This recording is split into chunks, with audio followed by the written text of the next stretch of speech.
Hello dear brothers and sisters, welcome to Sahastra IAS. આશા રાખી રહ્યો છું કે આપ સૌ ભાઈઓ બહેનોની તૈયારી ખૂબ સરસ રીતે થઈ રહી હશે. આપ લોકો મન લગાવી ખુદની ક્ષમતા પર વિશ્વાસ રાખી અને પોતાની તૈયારી કરી રહ્યા હશો. વિદ્યાર્થી મિત્રો, મને વિશ્વાસ છે કે આપણે આ ઇકોનોમી એન્ડ પોલિટીની જે ઓનગોઈંગ વેબ સિરીઝ છે એ તમને લોકોને પસંદ આવી રહી હશે. અને યસ, આ વેબ સિરીઝમાં જે એમસીક્યુ સોલ્વ કરાવવામાં આવે છે એમાં તમારે લેક્ચરમાં માનો કે 12 એમસીક્યુ કરાવવામાં આવ્યા છે તો 12માંથી 12 સાચા પડે તોય ખુશ થવાનું છે, કેમ કે તમારી તૈયારી જે છે એ સાચી ડાયરેક્શનમાં છે. 12માંથી 2 સાચા પડે ને 10 ખોટા પડે તો પણ ખુશ થવાનું છે, કારણ કે એક્ઝામ એપ્રિલમાં છે. આજે આપણને 6-7 મહિના પહેલા ખબર પડી ગઈ કે યસ, આપણી તૈયારી હજી અપ ટુ ધ માર્ક નથી. સેલ્ફ એસેસમેન્ટ વિદ્યાર્થીઓ કરી શકે એ ઉદ્દેશ્યથી જ આપણી આ સિરીઝ શરૂ કરાવવામાં આવી છે. અને આ સિરીઝનો આજે આપણે આ 14મો એપિસોડ છે. 14મા એપિસોડની અંદર શેને લઈ અને એમસીક્યુ સોલ્વ કરવાના છીએ, કયા ટોપિક પર ડિસ્કશન થવાનું છે, થંબનેલ જોઈને તમને ખ્યાલ આવી જ ગયો હશે. અને યસ, આ ટોપિક ઇકોનોમીમાં જે કંઈ પણ ટોપિક છે એમાંનો મારો પર્સનલી સૌથી ફેવરિટ ટોપિક છે. એક્સચેન્જ રેટ રિઝિમ, વિનિમય દર વ્યવસ્થા. ક્લિયર છે? આપણે જે કહીએ છીએ ને કે ભાઈ ઓકે, $1 બરાબર 75 રૂપિયા હતા, 77 થયા, 78 થયા, 80 થઈ ગયા, 82 થઈ ગયા, ફરી પાછા 81 થઈ ગયા. તો આ શેના બેઝિસ પર થાય છે, કેમ થાય છે, એ જ આપણે આ ટોપિકમાં સમજવાનું હોય છે. મને આશા છે કે તમે જ્યાં ક્યાંય પણ ભણ્યા હશો ત્યાં બરાબર સમજ્યા હશો. અને હવે આપણે એને લઈ અને એમસીક્યુ સોલ્વ કરવાના છે. ટોટલ 12 એમસીક્યુ સોલ્વ કરવાના છે, અલગ એકદમ બેઝિક થી લઈ અને મોસ્ટ એડવાન્સ લેવલ સુધીના બધા એમસીક્યુ આવી જશે. તો ચલો, let's begin the show. Okay, વિનિમય દર વ્યવસ્થા, એક્સચેન્જ રેટ રિઝિમ. ક્વેશ્ચન 1. ભારતમાં વર્તમાનમાં નીચે પૈકીની કઈ વિનિમય દર વ્યવસ્થાનું એક્સચેન્જ રેટ સિસ્ટમનું અનુકરણ થાય છે? વિનિમય દર વ્યવસ્થા 3 પ્રકારની હોય: fixed exchange rate, market exchange rate અથવા માર્કેટ બેઝડ એક્સચેન્જ રેટ અને મેનેજ્ડ એક્સચેન્જ રેટ. તો ભારતમાં કઈ એક્સચેન્જ રેટ સિસ્ટમને ફોલો કરવામાં આવે છે, કોનું અનુકરણ કરવામાં આવે છે? સ્થિર વિનિમય દર વ્યવસ્થા, બજાર આધારિત વિનિમય દર વ્યવસ્થા કે વ્યવસ્થાપિત વિનિમય દર વ્યવસ્થા? અને ડી, ઉપરોક્ત પૈકી એક પણ નહીં. પ્રોપર ફેક્ચ્યુઅલ સવાલ છે. યસ, આન્સર આવશે વ્યવસ્થાપિત વિનિમય દર વ્યવસ્થા, managed exchange rate system. Okay, આ વ્યવસ્થાપિત જે છે એ બીજું કંઈ નહીં પરંતુ કોમ્બિનેશન ઓફ એ એન્ડ બી, મતલબ સ્થિર વિનિમય દર વ્યવસ્થા અને બજાર આધારિત વિનિમય દર વ્યવસ્થા છે એનું કોમ્બિનેશન છે. Combination of fixed exchange rate, sorry પહેલા આ રાખો, market exchange rate and fixed exchange rate. આવું મેં કેમ કીધું? ઓકે, ફિક્સ્ડ એક્સચેન્જ રેટ એટલે શું થાય કે એક્સચેન્જ રેટ એટલે સિમ્પલ એક લાઈનમાં તમને કહું ને કે $1 બરાબર કેટલા રૂપિયા થશે એ તમારી એક્સચેન્જ રેટ વાત. £1 બરાબર કેટલા રૂપિયા થશે, €1 બરાબર કેટલા રૂપિયા થશે, એ જ છે તમારી એક્સચેન્જ રેટ વ્યવસ્થા. તો ફિક્સ્ડ એક્સચેન્જ રેટની અંદર શું હોય, નામ જ સૂચવે છે કે ફિક્સ કરવામાં આવતું હશે કે ભાઈ $1 બરાબર કેટલા રૂપિયા થશે, £1 બરાબર કેટલા રૂપિયા થશે, એ ફિક્સ કરી દેવામાં આવતું હોય. કોઈ ફિક્સ કરતું હશે. કોણ ફિક્સ કરતું હશે? તો કે દેશની મધ્યસ્થી બેંક ફિક્સ કરતી હશે. બજાર આધારિત વિનિમય દર વ્યવસ્થામાં નામ જ સૂચવે છે બજાર આધારિત, માર્કેટ બેઝડ, કે ભાઈ બજાર પરિબળોના આધારે નક્કી થતું હશે. બજાર પરિબળો એટલે ઇકોનોમીમાં કોઈ પણ જગ્યાએ માર્કેટ ફેક્ટર આવે, બજાર પરિબળો મતલબ સમજવાનું ત્યારે કે મેઇનલી એ માંગ અને પુરવઠાની વાત કરે છે કે ભાઈ $1 બરાબર 70 રૂપિયા કે 75 રૂપિયા કે 80 રૂપિયા શેના આધારે નક્કી થશે? તો ઇન્ડિયન ઇકોનોમીમાં ડોલરની માંગ કેટલી છે, સામે ડોલરનો સપ્લાય કેટલો છે. ક્લિયર છે? એના આધારે નક્કી થશે. પણ યસ, આપણે ઇન્ડિયામાં જે વ્યવસ્થા ફોલો કરીએ છીએ કે માર્કેટ બેઝડ એક્સચેન્જ રેટ અને ફિક્સ્ડ એક્સચેન્જ રેટનું કોમ્બિનેશન અર્થાત મેનેજ્ડ એક્સચેન્જ રેટ છે. Combination of market based exchange rate and fixed exchange rate. અને બીજું કાંઈ નથી. અહીંયા આપણે ઇન્ડિયામાં નોર્મલી તો બજાર આધારિત વિનિમય દર વ્યવસ્થા જ છે, પણ કોઈ વખત રૂપિયો બહુ નબળો પડી જાય, મેઇનલી આપણે ડોલર સાથે જ તુલના કરીશું, ડોલર સામે રૂપિયો મેઇનલી બહુ એટલે બહુ નબળો પડી જાય ત્યારે આરબીઆઈ જે છે એ કાંઈક પોતાની કામગીરી, પોતાની ભૂમિકા ભજવે છે, માટે મેનેજડ કીધું કે જેનું વ્યવસ્થાપન કરવામાં આવે. નોર્મલી ક્લિયર છે, યસ, નોર્મલ ટાઈમમાં, નોર્મલ ટાઈમ ક્લિયર છે, અને એક્સેપ્શનલ ટાઈમ, અસાધારણ પરિસ્થિતિ,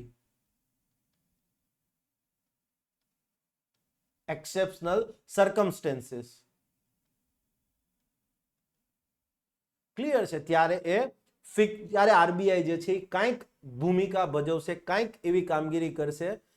યસ, માટે આપણે બેયનું combination managed exchange rate. Bharat આઝાદ થયું ત્યારે આપણે ફિક્સ્ડ એક્સચેન્જ રેટ સિસ્ટમ જે છે એનું અનુકરણ કરતા હતા, પણ ધીમે ધીમે ધીમે આપણે ક્લિયર છે મેનેજ્ડ એક્સચેન્જ રેટ તરફ જતા ગયા, ખાસ કરીને 1991ના સુધારા પછી. વિદ્યાર્થી મિત્રો, એકચ્યુઅલી આ બધી વસ્તુઓ મારે એમસીક્યુમાં ડિસ્કસ ન કરવાની હોય, પણ તમારા બધાના જે ઘણા બધા છોકરાઓના ફોન આવે છે એવું કહે છે કે સર અમુક વસ્તુઓ તમે કહેતા જજો, અમારા સાહેબોએ અમને આ વસ્તુ ભણાવી જ નથી. બરાબર છે, એક ભાઈ છે, બરાબર, એમનો ફોન આવ્યો હતો મારી પાસે, એ ભણેલા બી હતા, એક વખત એક પ્લેટફોર્મ પર મને કહે સાહેબ હવે એ જ પ્લેટફોર્મ પર તમારા જતા રહ્યા પછી બીજા સાહેબ આવ્યા, મેં અને અગેન કોર્સ લીધો છે, એફડીઆઈ ફોરેન ઇન્વેસ્ટમેન્ટની અંદર એફડીઆઈ અને એફઆઈઆઈ કહી દીધું છે, વાત થઈ ગઈ પૂરી, માટે આ કહી રહ્યો છું. બરાબર છે, બાકી મન બિલકુલ શોખ નથી થતો. ઓકે, નેક્સ્ટ, સ્થિર વિનિમય દર વ્યવસ્થા, ફિક્સ્ડ એક્સચેન્જ રેટના અનુસંધાનમાં નીચે પૈકીનું કયું અથવા કયા વિધાન સાચા છે? બે સ્ટેટમેન્ટ આપ્યા છે, કેના અનુસંધાનમાં? ફિક્સ્ડ એક્સચેન્જ રેટ, સ્થિર વિનિમય દરના અનુસંધાનમાં. શું કહે છે? તો કે બે ચલણ વચ્ચેનો વિનિમયનો દર તેની ખરીદ શક્તિના આધારે નક્કી થાય છે. એક મિનિટ, અહીંયા એક શબ્દ લખતા ભૂલાઈ ગયો છે. આ વ્યવસ્થામાં, મતલબ ફિક્સ્ડ એક્સચેન્જ રેટ સિસ્ટમમાં, આ વ્યવસ્થામાં, ઓકે, જુઓ હવે આ વ્યવસ્થામાં બે ચલણ, રૂપિયો અને ડોલર માનો કે, અથવા રૂપિયો અને પાઉન્ડ, કોઈ પણ, આ વ્યવસ્થામાં બે ચલણ વચ્ચેનો વિનિમયનો દર, એક્સચેન્જ રેટ, તેની મતલબ ચલણની ખરીદ શક્તિના આધારે નક્કી થાય છે. આપણે હમણાં જ કહી દીધું કે ફિક્સ્ડ એક્સચેન્જ રેટ મતલબ શું, કે ભાઈ એક્સચેન્જ રેટને $1 બરાબર કેટલા રૂપિયા થશે, પાઉન્ડ બરાબર ઇક્વલ ટુ કેટલા રૂપિયા થશે, યુરો ઇક્વલ ટુ કેટલા રૂપિયા થશે, એ કોઈ નક્કી કરતું હશે. કોણ? તો કે દેશની મધ્યસ્થી બેંક. તો હવે અહીંયા લખ્યું છે કે આ વ્યવસ્થામાં બે ચલણ વચ્ચેનો વિનિમયનો દર તેની ખરીદ શક્તિના આધારે, પરચેઝ પાવર ના આધારે નક્કી થાય છે. તો યસ, તમને ખ્યાલ હશે કે એક્સચેન્જ રેટમાં અન્ય પણ હજી એક ટાઈપનો એક્સચેન્જ રેટ છે, એ છે પીપીપી આધારિત exchange rate. Exchange rate based on PPP, purchase power parity. Yes, purchase power parity, ખરીદ શક્તિની સમાનતા વાળો જે વિનિમય દર છે, યસ, એમાં બે ચલણ વચ્ચેનો વિનિમયનો દર મતલબ $1 બરાબર કેટલા રૂપિયા થશે, યસ, એ ખરીદ શક્તિના આધારે નક્કી થાય છે. સ્થિર વિનિમય દર વ્યવસ્થા, ફિક્સ્ડ એક્સચેન્જ રેટની અંદર તો એક્સચેન્જ રેટને ફિક્સ કરવામાં આવે છે દેશની મધ્યસ્થી બેંક દ્વારા. ઓકે, વર્તમાન સમયમાં ભારતમાં સ્થિર વિનિમય દર વ્યવસ્થા કાર્યરત છે. સાચું છે? નો. પહેલું પણ ખોટું છે અને બીજું પણ ખોટું છે. હમણાં મેં કીધું ને કે ઇન્ડિયા વર્તમાનમાં તો મેનેજ્ડ એક્સચેન્જ રેટ ફોલો કરે છે, અર્થાત વ્યવસ્થાપિત વિનિમય દર વ્યવસ્થાનું અનુકરણ કરે છે. તો કયા સાચા છે? તો ઓપ્શન થશે 1 અને 2 પૈકી એક પણ નહીં. ક્લિયર છે? Okay, next. અરે બાપરે, મેં લખી જ નાખ્યું હતું. હા, ઓકે. હવે પ્રશ્ન એ થાય કે આ સ્થિર વિનિમય દર વ્યવસ્થા છે કે જેમાં દેશની મધ્યસ્થી બેંક ફિક્સ કરે છે કે એક્સચેન્જ રેટ કેટલો રાખવો. ફિક્સ્ડ એક્સચેન્જ રેટની વાત કરીએ, વિનિમય દર કેટલો રાખવો તે દેશની મધ્યસ્થ બેંક નક્કી કરે છે, બેઝિકલી ફિક્સ કરે છે. પણ શેના આધારે? તો બેઝિકલી એ શું ધ્યાનમાં રાખે છે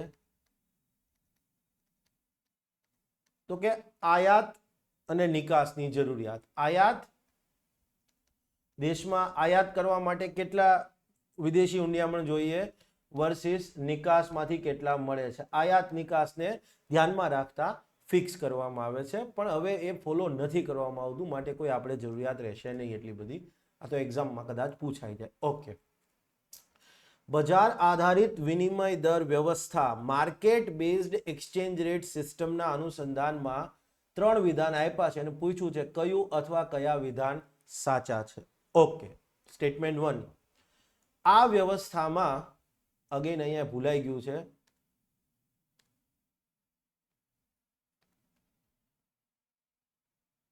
આ વ્યવસ્થામાં, હવે વાંચો, આ વ્યવસ્થામાં બે ચલણ વચ્ચે વિનિમયનો દર બજાર પરિબળો એટલે કે માંગ અને પુરવઠાના આધારે નક્કી થાય છે. મેં હમણાં જ કીધું કે માર્કેટ બેઝડ એક્સચેન્જ રેટ મતલબ શું કે ભાઈ બે ચલણ વચ્ચેનો જે રેટ છે, $1 બરાબર કેટલા રૂપિયા થશે, £1 બરાબર કેટલા રૂપિયા થશે, €1 બરાબર કેટલા રૂપિયા થશે, તો એ શેના આધારે નક્કી થશે કે યસ ઇન્ડિયન, માનો કે ઇન્ડિયાની વાત કરતા હોય તો ઇન્ડિયન ઇકોનોમીમાં ડોલરની માંગ કેટલી છે, સામે ડોલરનો સપ્લાય કેટલો છે. ઇન્ડિયન ઇકોનોમીમાં પાઉન્ડની માંગ કેટલી છે, સામે પાઉન્ડનો સપ્લાય કેટલો છે. ઇન્ડિયન ઇકોનોમીમાં યુરોની માંગ કેટલી છે, સામે યુરોનો સપ્લાય કેટલો છે. એના આધારે અલ્ટિમેટલી નક્કી થાય. ક્લિયર છે? યસ, કે ભાઈ માર્કેટ એક્સચેન્જ રેટ શું રહેશે. ઓકે, વર્તમાનમાં વિકસિત દેશોના અર્થતંત્રમાં આવી વ્યવસ્થા પ્રવર્તમાન છે. જે વિકસિત દેશો છે, USA છે, કેનેડા છે, ફ્રાન્સ છે, મેઇનલી જર્મની, મતલબ યુરોપિયન યુનિયન આવી ગયું તમારું. ક્લિયર છે? બ્રિટન છે, ઓસ્ટ્રેલિયા છે, ન્યુઝીલેન્ડ છે, આવા દેશોએ માર્કેટ બેઝડ એક્સચેન્જ રેટ જે છે એ પ્રકારની વ્યવસ્થા સ્વીકારેલ છે. અગેન આ સ્ટેટમેન્ટ પણ સાચું છે. ઓકે, આંતરરાષ્ટ્રીય આર્થિક વ્યવહારો બજાર આધારિત વિનિમય દરના આધારે થાય છે. આ આંતરરાષ્ટ્રીય આર્થિક વ્યવહારો એટલે મેઇનલી તમે જુઓ આયાત, નિકાસ, રેમિટન્સ,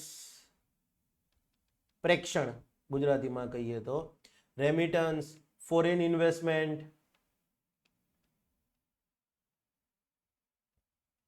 ક્લિયર છે? યસ, માનો કે let's say for example NRI deposit, balance of પેમેન્ટમાં જે વિગત આવતી હતી એ બેલેન્સ ઓફ પેમેન્ટમાં જે વ્યવહારો થાય ને, બરાબર, એ તમામ વ્યવહારો કેના આધારે થાય? માર્કેટ બેઝડ એક્સચેન્જ રેટના આધારે થાય. આંતરરાષ્ટ્રીય આર્થિક વ્યવહારો લખે અથવા તો BOP માં નોંધણી થતા આર્થિક વ્યવહારો, BOP માં ઉલ્લેખ હોય તેવા આર્થિક વ્યવહારો કે તો પણ એનો મીનિંગ આ જ થાય. BOP માં ઉલ્લેખિત આર્થિક વ્યવહારો, આવો શબ્દ લખે તો પણ ક્લિયર છે.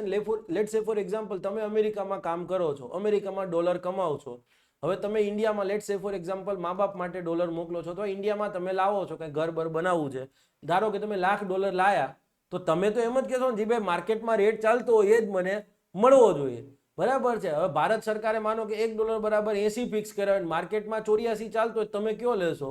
ઓબ્વિયસલી 84 ના ભાવવાળામાં જ જશો ને. યસ, તો દુનિયાભરમાં જે કંઈ પણ આંતરરાષ્ટ્રીય આર્થિક વ્યવહારો થાય છે, ક્લિયર છે, એ કેના આધારે નક્કી થાય છે? માર્કેટ બેઝડ એક્સચેન્જ રેટના આધારે જ નક્કી થાય છે. અગેન આ સ્ટેટમેન્ટ 3 અહીંયા સાચા છે. તો આન્સર થશે તમારો ઓપ્શન ડી. ઓકે, તમને એમ થતું હશે કે આ વખતે સાહેબ કેમ બહુ બધા પ્લેન ક્વેશ્ચન આવશે, ધીમે ધીમે આગળ જઈએ ને. હવે કીધું ને, આ છેલ્લો ક્વેશ્ચન છે, આના પછીથી ચાલુ થશે. હા, નહીં, 6થાથી ચાલુ થશે. હા, પેલા ગ્રાફ વાળાને બધા question. Okay, managed exchange rate સિસ્ટમના અનુસંધાનમાં 3 વિધાન આપ્યા છે. કયું અથવા કયા વિધાન સાચા છે? Which of the following statement is or are correct or true with respect to managed exchange rate system? Okay, તે બજાર આધારિત વિનિમય દર અને સ્થિર વિનિમય દરનું સંયોજન છે, કોમ્બિનેશન છે. મેં અગાઉ જ કીધું કે જે મેનેજ્ડ એક્સચેન્જ રેટ સિસ્ટમ છે ઇન્ડિયા જે ફોલો કરે છે એ નથિંગ બટ ક્લિયર છે માર્કેટ બેઝ એક્સચેન્જ રેટ અને ફિક્સ્ડ એક્સચેન્જ રેટનું કોમ્બિનેશન છે. નોર્મલી તો માર્કેટ બેઝડ જ હોય, પણ અસાધારણ પરિસ્થિતિમાં આરબીઆઈ કાંઈક ભૂમિકા ભજવે છે. ક્લિયર છે, કોમ્બિનેશન છે. અગેન યસ સાચું. આ વ્યવસ્થા ડર્ટી ફ્લોટિંગના નામે પણ ઓળખાય છે. Dirty floating yes okay. Market exchange rate છે ને એને ફ્રી ફ્લોટિંગ પણ કહેવાય. ફ્રી ફ્લોટિંગ એક્સચેન્જ રેટ પણ કહેવાય. પણ યસ, જે મેનેજ્ડ એક્સચેન્જ રેટ છે એને ડર્ટી ફ્લોટિંગ એક્સચેન્જ રેટ પણ કહેવાય છે. કેમ ડર્ટી ફ્લોટિંગ? ક્લિયર છે, હું અહીંયા નહીં સમજાવી શકું કારણ કે મારી એક સમયની મર્યાદા છે. લગભગ આ હું પહેલા લેક્ચરમાં કહું છું એક્સચેન્જ રેટ સિસ્ટમના, અને યસ ચોથા લેક્ચરમાં એને આગળના 3 લેક્ચર સુધી છોકરાઓ ભણે છે. ચોથા લેક્ચરમાં પ્રેક્ટિકલી એને ખ્યાલ આવી જાય છે કે what is dirty floating or why is it referred as a dirty floating. Clear છે. ડર્ટી ફ્લોટિંગ કેમ કહેવામાં આવે છે એને મતલબ 2-2.5 કલાક ભણ્યા પછી ખ્યાલ આવે કે ડર્ટી ફ્લોટિંગ કેમ કહેવાય છે. બરાબર, ગોખવું હોય તો ઠીક છે, બરાબર છે. ડર્ટી ફ્લોટિંગના નામે ઓળખાય છે. અગેન સાચું છે. આ વ્યવસ્થા અંતર્ગત સાધારણ પરિસ્થિતિમાં દેશની મધ્યસ્થ બેંકની ભૂમિકા તટસ્થ હોય છે. યસ, આપણે કીધું ને કે નોર્મલી તો માર્કેટ બેઝડ એક્સચેન્જ રેટ જ છે, પણ અસાધારણ પરિસ્થિતિ આવે ત્યારે જ આરબીઆઈની ભૂમિકા આવે છે અથવા દેશની મધ્યસ્થી બેંકની ભૂમિકા આવે છે. તો યસ, નોર્મલ ટાઈમમાં દેશની મધ્યસ્થી બેંક હોય એની વ્યવસ્થાપિત વિનિમય દરમાં ભૂમિકા કોઈ હોય ને તટસ્થ જ હોય. તો અગેન આ સ્ટેટમેન્ટ સાચું છે. હું બેટ મારીને કહી શકું છું, બેટ મારીને, કે 90% કેસમાં કોઈ ક્લાસીસમાં આ વસ્તુ ભણાવવામાં નહીં આવી હોય. 90% કેસની અંદર, બરાબર છે. તો ભણાવવામાં આવી હશે તો 2 લેક્ચરમાં પૂરું કરી દીધું હશે, ગેરંટી, બેટ સાથે કહી શકું છું. ક્લિયર છે? ઓકે. નેક્સ્ટ, આ બધી વસ્તુ તો ઓકે છે. આ તો હજી લેક્ચર નહીં, પણ જો ક્વેશ્ચન 6 થી ચાલુ થશે, 6 થી 12, એ તો હું લખીને રાખું. બરાબર છે? ઓકે. કારણ કે આ તો બધું બેઝિક છે, આમાં કંઈ અઘરું નથી. ખરીદ શક્તિની સમાનતા આધારિત વિનિમય દર, પરચેસ પાવર પેરિટી એક્સચેન્જ રેટના અનુસંધાનમાં 2 વિધાન આપ્યા છે અને પૂછ્યું છે કયું અથવા કયા વિધાન સાચા છે, કરેક્ટ છે. ઓકે. અગેન આ વ્યવસ્થામાં આ બધી જગ્યાએ લખવાનું ભૂલાઈ ગયું છે. આ વ્યવસ્થામાં 2 ચલણ વચ્ચે વિનિમયનો દર તેમની મતલબ બંને ચલણની પોતાની ઘરેલું અર્થવ્યવસ્થામાં ખરીદ શક્તિના આધારે નક્કી થાય છે. યસ, આ સ્ટેટમેન્ટ સાચું છે. તેનું અર્થાત પીપીપી આધારિત એક્સચેન્જ રેટનું મૂલ્ય બજાર આધારિત વિનિમય દર કરતા વધારે હોય છે. આ ખોટું છે. ક્લિયર છે? આ સ્ટેટમેન્ટ સાચું છે. સ્પેસ છે? ઓકે, નથી, કાંઈ વાંધો નહીં, અહીંયા કરી બતાવું છું. આ ખરીદ શક્તિની સમાનતા આધારિત વિનિમય દર શું છે? તો સિમ્પલી એક વસ્તુ સમજો. માનો કે આપણે dollar versus US dollar versus રૂપીની વાત કરતા હોય. ઓકે, તો હવે યુએસ ડોલર માટે ઇકોનોમી કઈ થશે? આમ તો આખું વર્લ્ડ થશે, પણ યુએસએ રાખો. ઓકે, હવે યુએસએમાં કોઈ વ્યક્તિને તમે $100 આપો છો, $100 આપો છો અને કીધું જા ભાઈ તારે જે ખરીદી કરવું હોય એ કર. એટલે લેટ્સ સે ફોર એક્ઝામ્પલ એ કંઈક મેકડોનાલ્ડમાંથી બર્ગર લાવશે. ક્લિયર છે? પછી પેટ્રોલ ડીઝલ પુરાવશે. પછી તો કે કંઈક કોલ્ડ ડ્રિંક્સ કોઈ વસ્તુનું લેશે, નાની મોટી 1-2 મેડિસિન્સ લેશે. ટૂંકમાં જે કાંઈ પણ અલગ અલગ ચીજ વસ્તુઓ લાવશે. બરાબર છે? Basket of goods.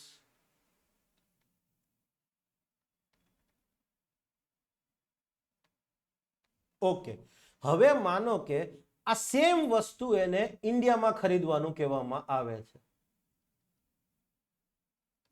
હા, એવું જ એને ખરીદવાનું હતું યુએસએમાં કે જે ઇન્ડિયામાં મળી રહે નોર્મલ બધા. બરાબર? તો પેટ્રોલ ડીઝલ મળી રહે, મેકડોનાલ્ડનું બર્ગર મળી રહેશે. ક્લિયર છે? દવાઓ મળી રહેશે. ક્લિયર છે? કોઈક ચોકલેટ બોકલેટ વોટેવર XYZ એને $100 અલગ અલગ વસ્તુઓ ખરીદેલી, જેટલી ક્વોન્ટિટીમાં ખરીદી એટલી જ ક્વોન્ટિટીમાં એને ઇન્ડિયામાંથી ખરીદવાનું કહેવામાં આવશે. અને હવે ઇન્ડિયામાં એની કોસ્ટ આવે, જસ્ટ ધારો કે ઇન્ડિયામાં એની કોસ્ટ આવે છે ₹5000. તો હવે અહીંયા શું કહેવામાં આવે છે, $100 ઇઝ, જુઓ શું કીધું કે ભાઈ બે ચલણ વચ્ચે વિનિમયનો દર તેમની પોતાની ઘરેલું અર્થવ્યવસ્થામાં ખરીદ શક્તિ કેટલી છે, પરચેસ $100 તમારા હાથમાં હોય તો તમે કેટલી વસ્તુ ખરીદી શકો યુએસ ઇકોનોમીની અંદર.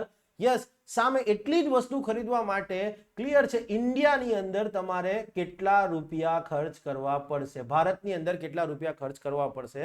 સો અહીંયા $100 ઇક્વલ ટુ ₹5000, તો $1 ઇઝ ઇક્વલ ટુ ₹50. બરાબર છે. આ બીજું કંઈ નહીં પરંતુ તમારો પીપીપી બેઝડ એક્સચેન્જ રેટ છે. પીપીપી બેઝડ એક્સચેન્જ રેટ, ખરીદ શક્તિની સમતુલા, ખરીદ શક્તિની સમાનતા આધારિત વિનિમય દર. અને યાદ રાખજો ખરીદ શક્તિની સમાનતા આધારિત વિનિમય દરનું મૂલ્ય છે, યસ, હવે મારે સ્પેસ જોશે, આઈ થિંક એડ કરવું પડશે.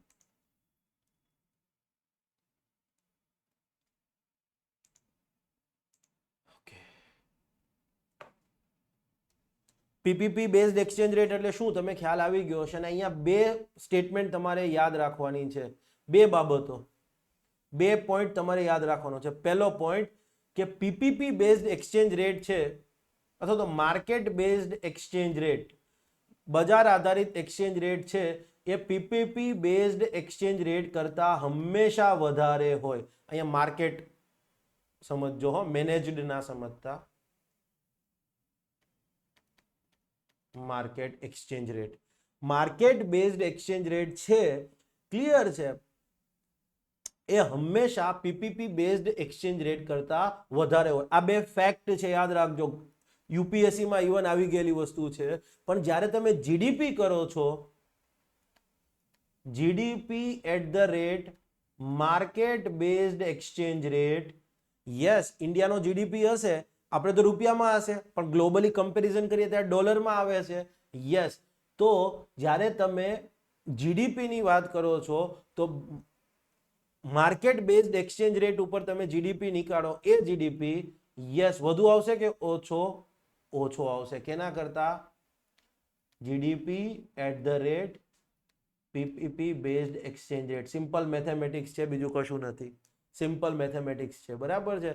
ઓબ્વિયસલી ડોલરમાં કન્વર્ટ કરવાનું છે, છેદમાં ડોલર જવાના છે, બરાબર છે. સિમ્પલ છે. ના ખબર હોય તો આ તો બહુ બેઝિક મેથેમેટિક્સ છે, આને કંઈ એક્સપ્લેન કરવાની જરૂર નથી, લેક્ચરોમાં કરેલું હોય છે, બરાબર છે. ઓકે, આ બે ફેક્ટ યાદ રાખજો, ઘણી બધી એક્ઝામોમાં આ બાબત આવી ગયેલી છે. પણ પ્રશ્ન એ થાય કે સાહેબ આર્થિક વ્યવહારો જે છે, આર્થિક વ્યવહારો, આયાત નિકાસ, આ બધું તો માર્કેટ બેઝડ એક્સચેન્જ રેટ થી થાય છે. Market based exchange rate, okay. તો પછી આની જરૂરિયાત શું? PPP based purchase power parity. Purchase power એટલે ખરીદ શક્તિ, પેરિટી એટલે સમાનતા. પરચેઝ પાવર પેરિટી એક્સચેન્જ રેટની જરૂરિયાત શું? તમારે આર્થિક વ્યવહારો જે કરવાના છે, યસ, એ તો તમારે બધા કેના બેઝ પર કરવાના છે? માર્કેટ બેઝડ એક્સચેન્જ રેટ ઉપર. ક્લિયર છે. તો પછી આની નેસેસિટી શું? ક્લિયર છે. એની નેસેસિટી શું? Actually A research and study માટે થાય. Study and research. કોઈ દેશ, ક્લિયર છે, એના પોતાના જીડીપીના કેટલા ટકા એજ્યુકેશન પર ખર્ચ કરે છે, કોઈ દેશ એના જીડીપીના કેટલા ટકા હેલ્થ પર ખર્ચ કરે છે, સ્કિલ ડેવલપમેન્ટ પર ખર્ચ કરે છે, યસ, ત્યારે પીપીપી બેઝડ એક્સચેન્જ રેટ થાય. તમે એક વસ્તુ વિચાર કરો, અમેરિકામાં કોસ્ટ ઓફ એજ્યુકેશન ને ઇન્ડિયામાં કોસ્ટ ઓફ એજ્યુકેશન, ડિફરન્સ તો હશે ને? તો જ્યારે અમેરિકામાં કોસ્ટ ઓફ એજ્યુકેશનની વાત કરીએ છીએ, અમેરિકા એના જીડીપીના કેટલા ટકા સ્પેન્ડ કરે છે, ત્યારે યસ, સામે India cost of education, India એના જીડીપીના કેટલા ટકા? ક્લિયર છે. તો બેઝિકલી એનો થિયોરિટિકલ જે સ્ટડી હોય છે, ક્લિયર છે, જે ઇકોનોમિસ્ટ હોય છે, એ લોકો એનો ઉપયોગ કરતા હોય છે કે અ particular how much a particular nation has spent or contributed towards a particular sector of a economy. Clear છે. ઇન્ફ્રાસ્ટ્રક્ચર પાછળ કેટલો ખર્ચ કરે છે, વોટ એવર XYZ.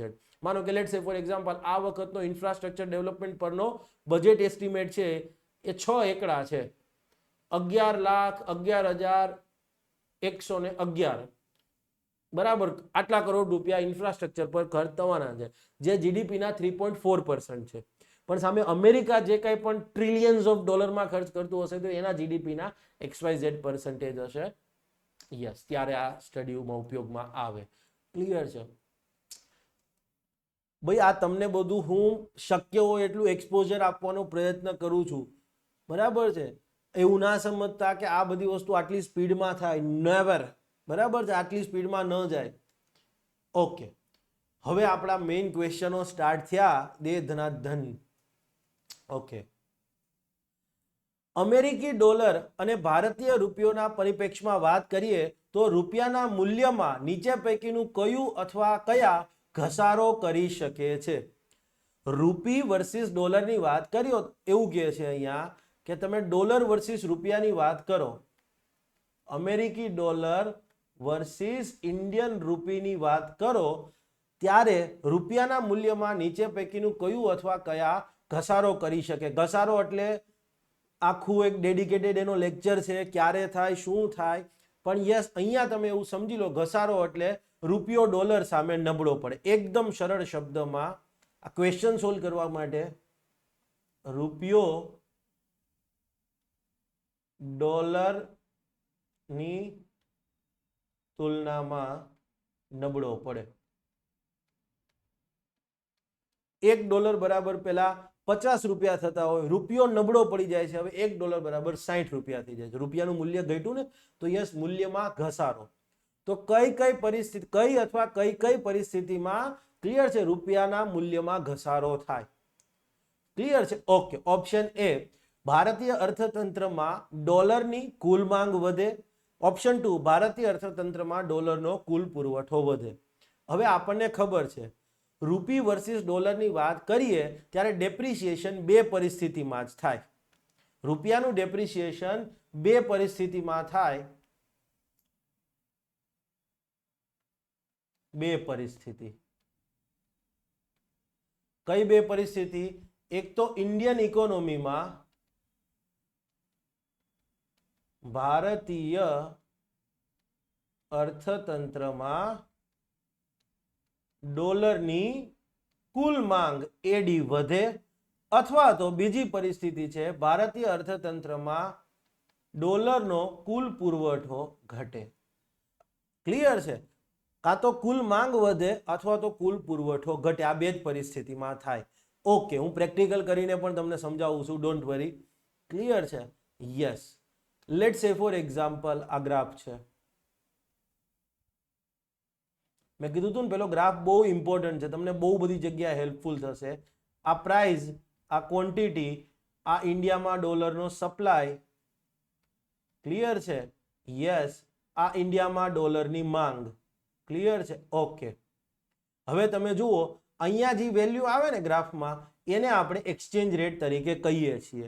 યસ, આ બધી વસ્તુ મેં સમજાવેલી છે. એકચ્યુઅલી આ ટોપિક સમજીએ એ પહેલા તો કુલ માંગ અને કુલ પુરવઠાનો કોન્સેપ્ટ સમજવાનો હોય છે, પણ હું એવું માનું છું કે તમારા ફેકલ્ટીએ તમને ભણાવ્યો હશે. ક્લિયર છે? આ એક્સચેન્જ રેટ છે. ઓકે, આ એક્સચેન્જ રેટ છે. હવે શું કીધું? ભારતીય અર્થતંત્રમાં ડોલરની કુલ માંગ વધે. ઓકે, માંગ વધે એટલે જમણી તરફનું સ્થાનાંતર શિફ્ટિંગ કરીએ, એડી રાઇઝ. જો ડોલરની માંગ વધી, આની વેલ્યુ વધારે આવી, યસ, એક્સચેન્જ રેટ હાયર થયો. યસ, તો આ પરિસ્થિતિ થઈ ગઈ. યસ. સેકન્ડ શું કીધું?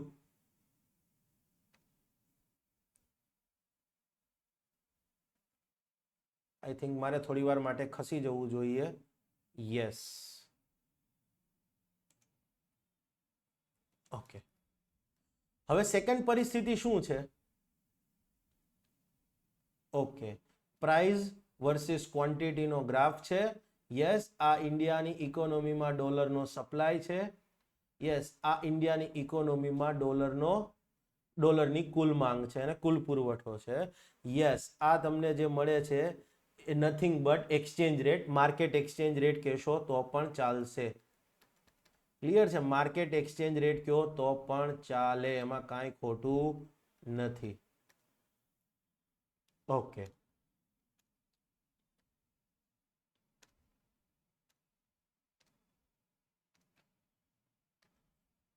Okay, this is market exchange rate, MER.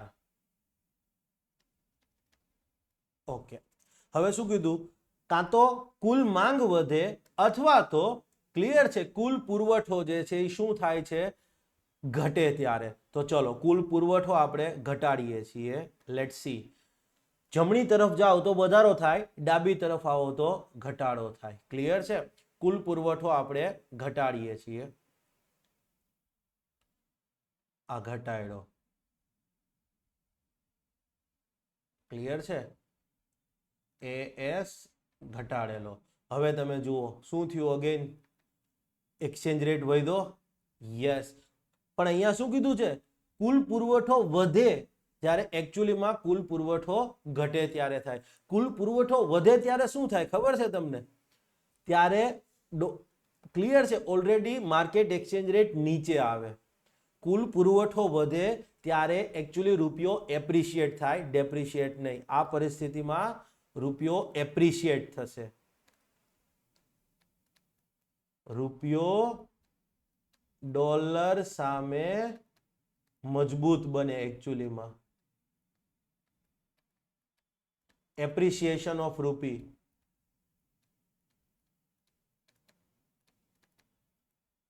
Appreciation. Clear છે? આ વસ્તુ છે. ખ્યાલ આવી ગયો? તો અહીંયા ઓપ્શન શું થશે? ઓનલી, માત્ર એક જ થશે. આ તમારો આન્સર થશે. આનો ગ્રાફ મારે બનાવવાની જરૂરિયાત નથી, સ્પેસ છે નથી મારી આગળ. ઓકે, કઈ વાંધો નહીં, આગળ ક્યાંક બનાવી જ દઈશું, નોટ ટુ વરી. મેઇન આ બે પરિસ્થિતિ યાદ રાખવાની. રૂપિયો ડોલર સામે ક્યારે ડેપ્રિશિએટ થાય, ક્યારે નબળો પડે? તો ઇન્ડિયન ઇકોનોમીમાં ડોલરની કુલ માંગમાં વધારો થાય અથવા તો ઇન્ડિયન ઇકોનોમીમાં જે ડોલરનો કુલ સપ્લાય આવતો હોય એમાં ઘટાડો થાય. ક્લિયર થઈ ગઈ વસ્તુ? Okay, next. ઘરેલું ચલણના મૂલ્યમાં ઘસારાના અનુસંધાનમાં ઘરેલું ચલણના મૂલ્યમાં ઘસારો થાય તો નીચે પૈકીનું કયું અથવા કયા વિધાન સાચા રહેશે? ઓકે, હવે કીધું કે રૂપિયો ડોલર, આપણે રૂપિયા અને ડોલરનું જ એક્ઝામ્પલ લેવાનું. ઇવન મેં લેક્ચરમાં યાદ લીધું છે. ડેપ્રિશિએશન થાય મતલબ નબળો પડે. નબળો પડે. લેટ્સ સે ફોર એક્ઝામ્પલ $1 બરાબર ધારો કે રૂપિયા 50 થતા હોય તો હવે $1 બરાબર, જસ્ટ કાલ્પનિક ઉદાહરણ છે, 60 થાય. તો આ શું છે? રૂપિયો નબળો પડ્યો, ડેપ્રિશિએશન. તો હવે એવું પૂછે છે આ ડેપ્રિશિએશન થાય ત્યારે એની અસર આપી છે. જુઓ સ્ટેટમેન્ટ 1 શું કહે છે? ડેપ્રિશિએશન નિકાસ ક્ષેત્ર પર હકારાત્મક અસર લાવે છે. રૂપિયો નબળો પડે તો નિકાસ ક્ષેત્રને ફાયદો થાય એવું કહેવા માંગે છે. અને સેકન્ડ સ્ટેટમેન્ટ, રૂપિયો નબળો પડે તે અર્થાત રૂપિયો નબળો પડે તો તે આયાત ક્ષેત્ર પર પ્રતિકૂળ અસર લાવે છે. પ્રતિકૂળ એટલે નેગેટિવ, એક પ્રકારે અનિચ્છનીય, ન ગમે એવી. ઓકે, તો આ સ્ટેટમેન્ટ અહીંયા શું છે? તો યસ, આ બંને અહીંયા સાચા છે.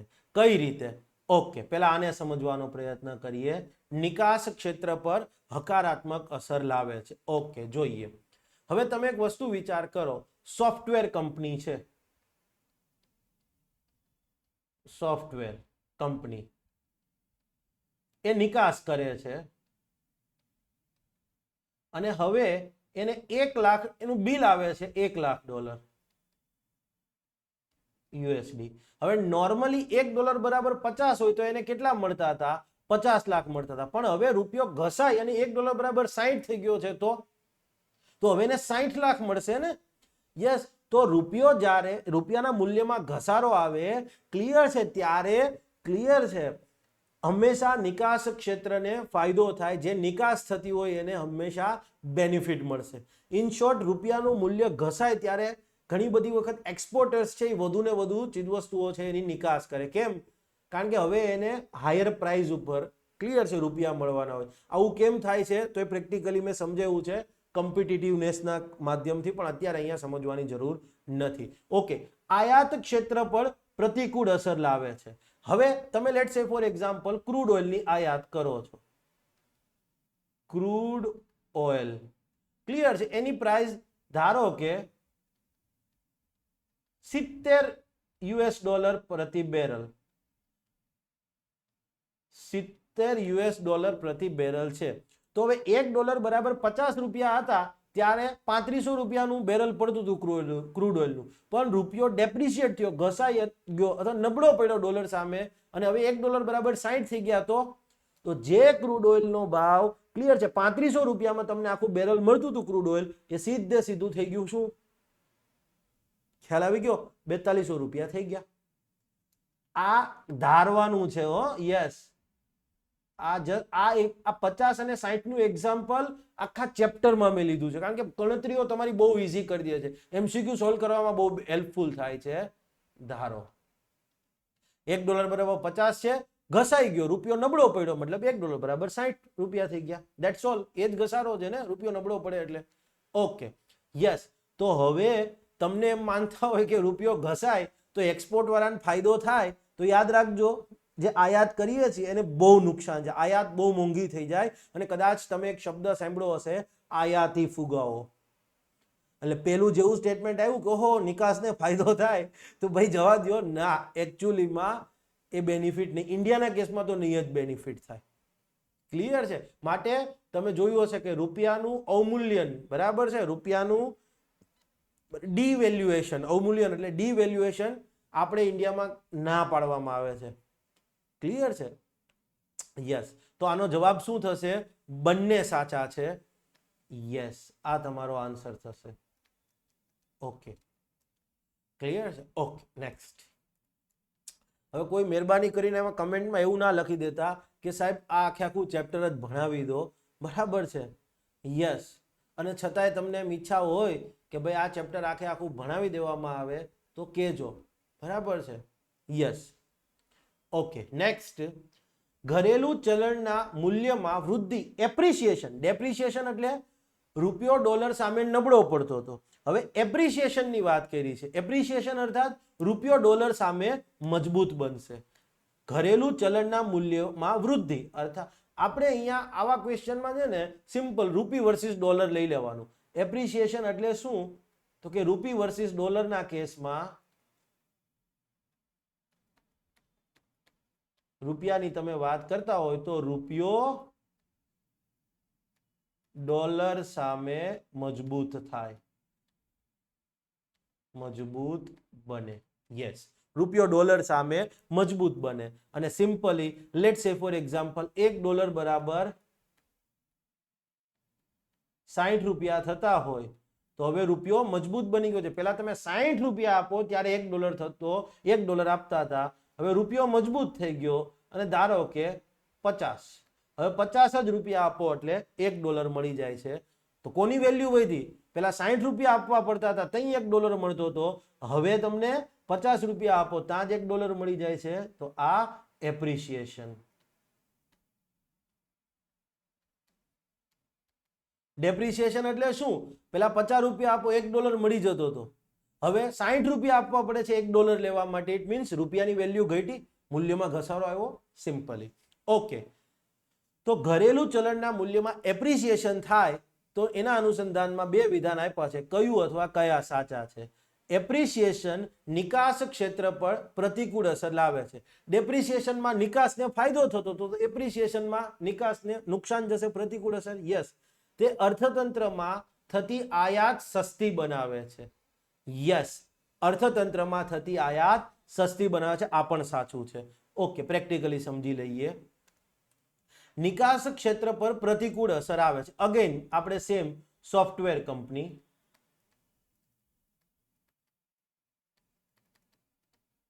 $1 લાખ નું બિલ બને છે, એ નિકાસ કરે છે $1 લાખ. તો હવે તમે જુઓ, જ્યારે ડોલરનો ભાવ 60 રૂપિયા હતો ત્યારે એને 60 લાખ રૂપિયા મળતા હતા. યસ, પણ જેવો રૂપિયો મજબૂત થઈ ગયો, રૂપિયાના મૂલ્યમાં વૃદ્ધિ થઈ અને $1 બરાબર 50 રૂપિયા થઈ ગયા, તો હવે એને 50 લાખ જ મળશે. તો નિકાસ ક્ષેત્ર પર પ્રતિકૂળ અસર આવે છે. અલ્ટિમેટલી એને એક પ્રકારનું નુકસાન જ જશે ને. ઓછા રૂપિયા મળશે. પણ યસ, હવે અહીં એવું નથી કીધું કે આયાતને ફાયદો થશે. અહીંયા શું લખ્યું? અર્થતંત્રમાં થતી આયાત સસ્તી બનાવે છે. ઇન શોર્ટ, આયાતને ફાયદો કરે છે. કઈ રીતે? Simply let's say for example crude ઓઇલનું એક્ઝામ્પલ. ક્રૂડ ઓઇલ માનો કે $70 પ્રતિ બેરલ હતું. જ્યારે $1 બરાબર 60 રૂપિયા હતા ત્યારે 4200 રૂપિયા દેવા પડતા હતા. $1 બરાબર 60 હોય, 60 રૂપિયા હોય તો 60 ગુણ્યા 70, 4200 રૂપિયા દેવા પડે તો એક બેરલ ક્રૂડ ઓઇલ મળતું હતું. પણ હવે રૂપિયો જ મજબૂત થઈ ગયો, $1 બરાબર 50 રૂપિયા થઈ ગયા તો 7 પંચાન 3500 રૂપિયા જ દેવા પડશે. ખ્યાલ આવ્યો? તો આયાતને એ સસ્તી બનાવે છે. તો અહીંયાથી આપણે એવું સમજી શકીએ, ઓકે, આનો પણ જવાબ સી આવશે. આનો જવાબ સી આવશે. સ્પેસ નથી મારી પાસે. ઓકે, રૂપિયાનું ડોલર સામે જો ડેપ્રિસિએશન થાય, ઘસારો, તો ફાયદો કોને? નિકાસને. એપ્રિસિએશન થાય, યસ, તો આ પરિસ્થિતિમાં તમે જોઈ શકો છો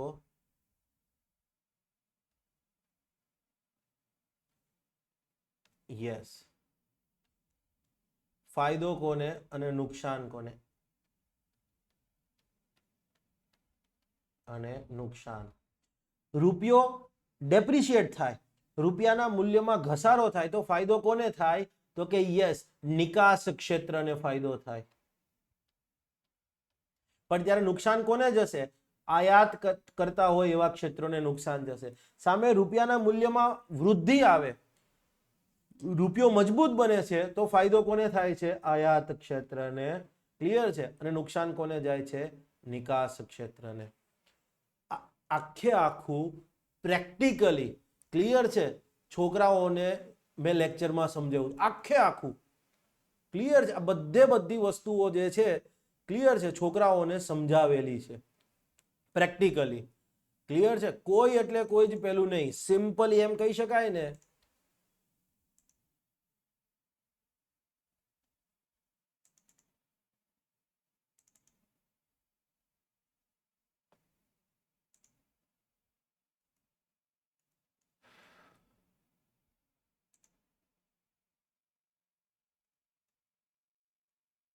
જુઓ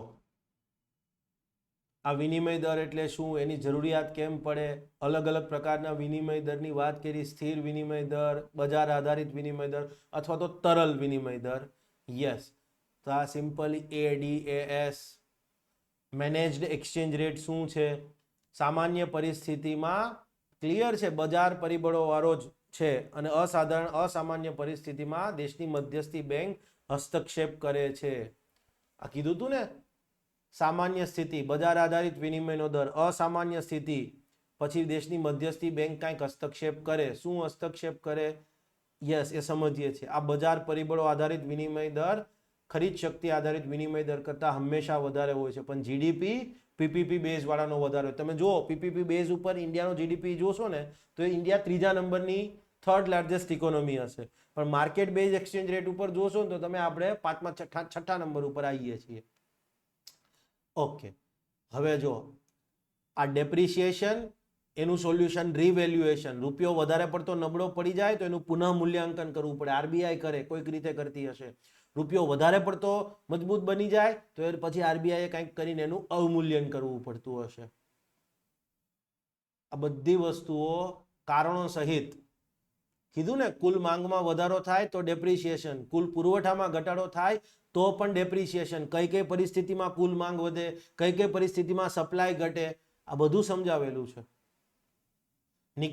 રૂપિયાના ડેપ્રિસિએશનની અર્થતંત્ર પર અસરો, નિકાસ પર હકારાત્મક અસર, આ બધું તમને સમજાવ્યું છે. આયાત ઉપર પ્રતિકૂળ અસર, નકારાત્મક અસર, ઇમ્પોર્ટેડ ફુગાવો, જે તમે શબ્દ સાંભળ્યો હશે. રૂપિયાનું ડેપ્રિસિએશન થાય તો ચાલુ ખાતાની ખાધ ઉપર શું અસર આવશે? ક્લિયર છે? એનું નિરાકરણ કઈ રીતે? ઓકે, આ જે સિમ્પલ ગ્રાફ ડ્રો કરેલા હતા આ ચાલુમાં મેં ડ્રો કરીને બનાવ્યા હશે. આ છોકરાઓને કોઈને સિમ્પલી સમજવા હોય તો જસ્ટ આપણે પેલા કરી દીધા છે. ક્લિયર છે? યસ. પુનઃ મૂલ્યાંકન બધું સમજાવી દીધું છે. એપ્રિસિએશન થાય તો શું થાય? યસ, તો કે ભાઈ સપ્લાય વધે અથવા તો માંગ ઘટે. પણ આપણે સપ્લાય વધે શક્ય છે, માંગ ઘટે શક્ય નથી થિયરી વાસ્તવિકમાં. એપ્રિસિએશનની ઇકોનોમી પરની અસરો, એપ્રિસિએશનનું નિરાકરણ શું? જુઓ બધી વસ્તુઓ. ઇન્ફ્લેશન સ્ટેરિલાઇઝેશનનો એક કોન્સેપ્ટ છે. ઓકે, અહીંયા બી એમસીક્યુ આવી ગયા. ક્લિયર છે? હમણાં આવશે. આ એમસીક્યુ આપણે બી સોલ્વ કરવાના આવશે, ડોન્ટ વરી. ક્લિયર છે? યસ.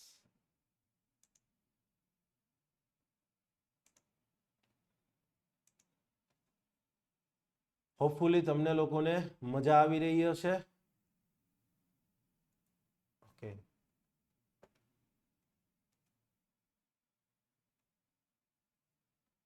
ઓકે. ક્વેશ્ચન 9.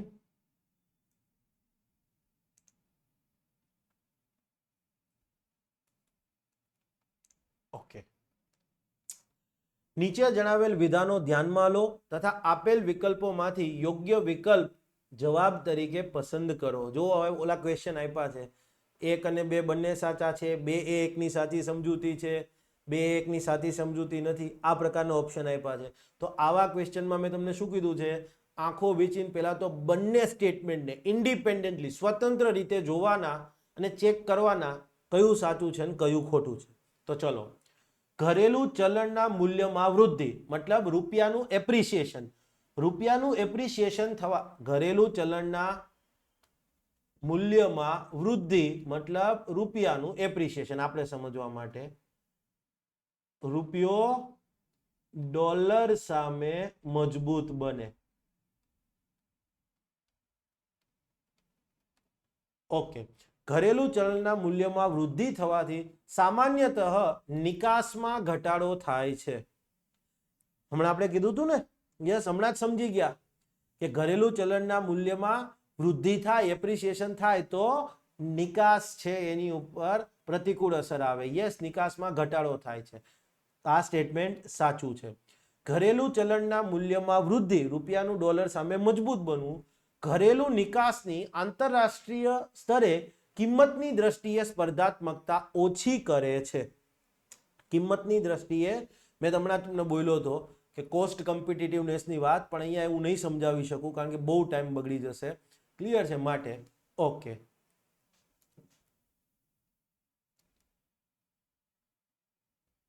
ચલો સમજાવી જ દઉં એવું વિચારું છું. આ પહેલો પોઈન્ટ તો તમને બધાને ખ્યાલ આવી જ ગયો હશે. બીજો પોઈન્ટ તમારા માટે થોડો ડિફિકલ્ટ છે પણ એ સાચો છે અને આનો જવાબ એ થશે. ક્લિયર છે? કેમ? ઓકે. એપ્રિસિએશન, રૂપિયો ડોલર સામે એપ્રિસિએશન થાય છે. એટલે $1 બરાબર પેલા રૂપિયા 60 હતા, હવે $1 બરાબર રૂપિયા થઈ ગયા 50. ઓકે.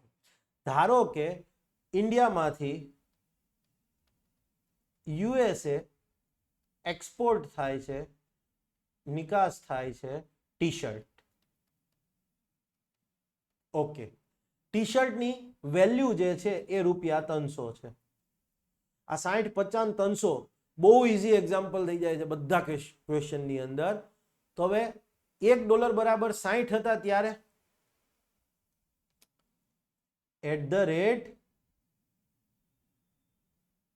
₹60 પર ડોલર.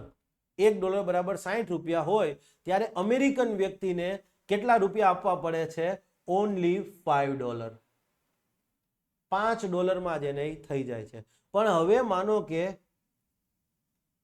₹50 પર ડોલર થઈ ગયા, રૂપિયો મજબૂત બની ગયો, તો આ પરિસ્થિતિમાં અમેરિકન વ્યક્તિને આ જ ટી શર્ટ કેટલામાં હવે પડશે? $6 ની અંદર પડશે. Yes, right. સિમ્પલ વસ્તુ થઈ ગઈ ને. તો હવે એ વ્યક્તિ શું કરશે? અમેરિકન જે ઇમ્પોર્ટર છે, અમેરિકામાં તો ઇમ્પોર્ટર જ કહેવાશે ને, તો આ અમેરિકન ઇમ્પોર્ટર ચેક કરશે કે ભાઈ, અને એકચ્યુઅલીમાં એવું હતું કે ઇન્ડિયાની ટી શર્ટ છે, અમેરિકામાં ઇન્ડિયામાંથી એ માલ જતો હતો, મેક્સિકોમાંથી એ માલ જતો હતો. ક્લિયર છે? Let's say for example turkey એમાંથી એ માલ જતો હતો, ચાઇનામાંથી એ, બરાબર છે, ટી શર્ટો જતી હતી. ઇન્ડિયાની ટી શર્ટ જે છે, યસ, $1 બરાબર ₹60 હતા ત્યારે. $1 બરાબર ₹60 હતા ત્યારે ઇન્ડિયાની જે ટી શર્ટ હતી એને કેટલામાં પડતી હતી? $5. મેક્સિકોમાંથી ઇમ્પોર્ટ કરતો હતો તો એને $7 પડતી હતી. ટર્કીમાંથી ઇમ્પોર્ટ કરતો હતો તો એને લેટ્સ સે ફોર એક્ઝામ્પલ $6 પડતી હતી. 6 નહીં, ચલો $6.5 પડતી હતી. અને ચાઇનાથી જે ઇમ્પોર્ટ કરતો હતો, ક્લિયર છે, એ એને $5.5 પડતી હતી. તો હવે શું કરતું હતું? એને જોયું કે ભાઈ ઇન્ડિયાથી હું ટી શર્ટ મગાવું તો $5 થાય છે, મેક્સિકોમાંથી $7, ટર્કીમાંથી $6.5, ચાઇનીઝ ટી શર્ટ છે એ મને $5.5 પડે છે. પણ હવે તમે જુઓ, અહીંયા રૂપિયામાં મૂલ્ય વૃદ્ધિ થઈ, રૂપિયામાં મૂલ્ય વૃદ્ધિ, ડોલર સામે રૂપિયો મજબૂત થયો. આ મૂલ્ય વૃદ્ધિ થઈ એના કારણે શું થયું?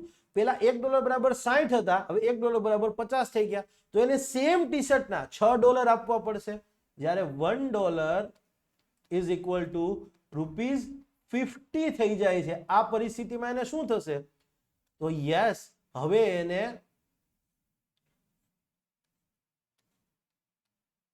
ક્લિયર છે? આ પરિસ્થિતિમાં જુઓ, હવે એને $6 આપવા પડશે. મેક્સિકોથી મંગાવે છે તો $7. યસ, ટર્કીથી મંગાવે તો $6.5, બરાબર, અને ચાઇનાથી મંગાવે છે તો $5.5. તો હવે તમે જુઓ, જ્યારે તમે ઇન્ટરનેશનલ માર્કેટમાં માલ વેચવા જાઓ છો ત્યારે તમે એકલા નથી, દુનિયાના બધા દેશો આવ્યા હશે, બાંગ્લાદેશી આવ્યું હશે, બીજા બધા, વિયેતનામ બી આવ્યું હશે. આ તો જસ્ટ ખાલી એક્ઝામ્પલ છે. તો યસ, શું થયું? કિંમતની દ્રષ્ટિએ, પેલા કિંમતની દ્રષ્ટિએ સ્પર્ધાત્મક હતું. આ કેસની અંદર તમે એક્ઝામ્પલ જોશો, આ કેસમાં યસ, કિંમતની દ્રષ્ટિએ ઇન્ડિયન ટી શર્ટ સ્પર્ધાત્મક હતી. કિંમતની દ્રષ્ટિએ ભારતીય વસ્તુ સ્પર્ધાત્મક હતી. યસ, ઓછા ભાવમાં પડતી હતી. યસ, પણ હવે આ સ્પર્ધાત્મકતા ઘટી ગઈ. જુઓ, હવે ચાઇનીઝ માલ સ્પર્ધાત્મક થઈ ગયો. સ્પર્ધાત્મકતા ઘટી ગઈ, ચાઇનીઝ માલની સ્પર્ધાત્મકતા વધી ગઈ. યસ, તો પહેલું સ્ટેટમેન્ટ, ઘરેલું ચલણના મૂલ્યોમાં વૃદ્ધિ થાય તો નિકાસમાં ઘટાડો થાય. કેમ?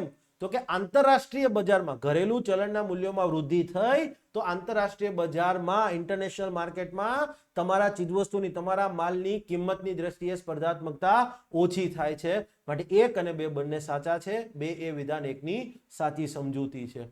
મેં કીધું ને, આ ચેપ્ટર મને અડધી રાતે ઊભું કરશે ને કોઈ વ્યક્તિ, તો હું બોલી શકું એમ છું. બસ તમારામાંથી જેનું ક્લાસ 1 વાળું માઇન્ડસેટ હશે એને તો અત્યારે આ સમજાઈ રહ્યું હશે.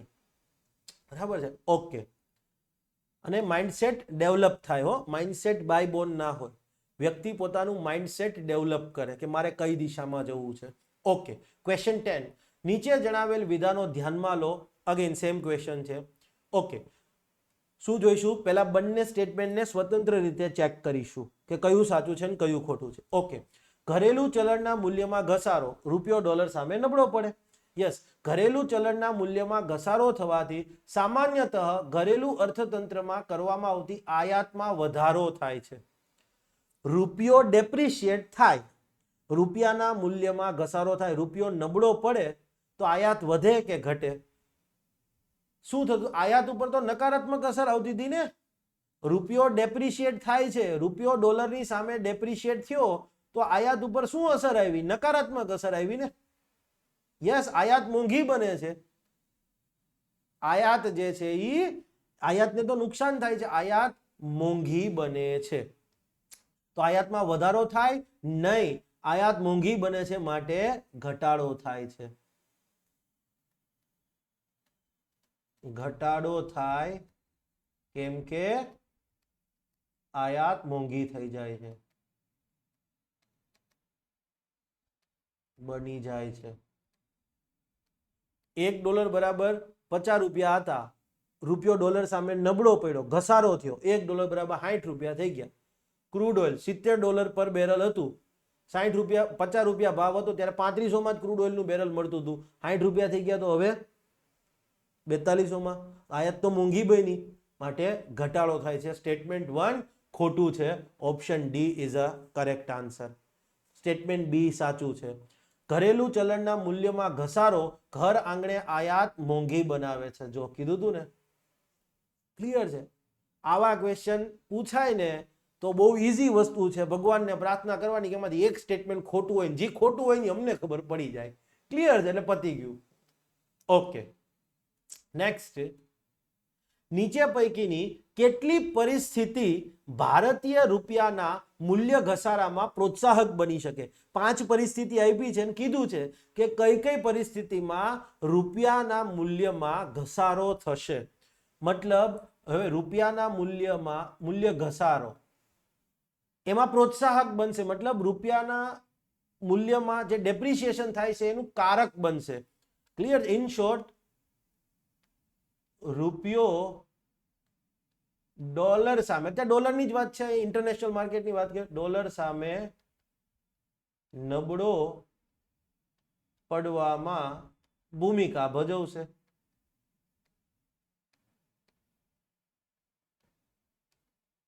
યસ, સહાયક બનશે, વિલ કોન્ટ્રીબ્યુટ. કે ભાઈ હા, રૂપિયો ડોલર સામે નબળો પડે છે તો 5 પરિસ્થિતિ આપી, કઈ પરિસ્થિતિમાં આવું બની શકે.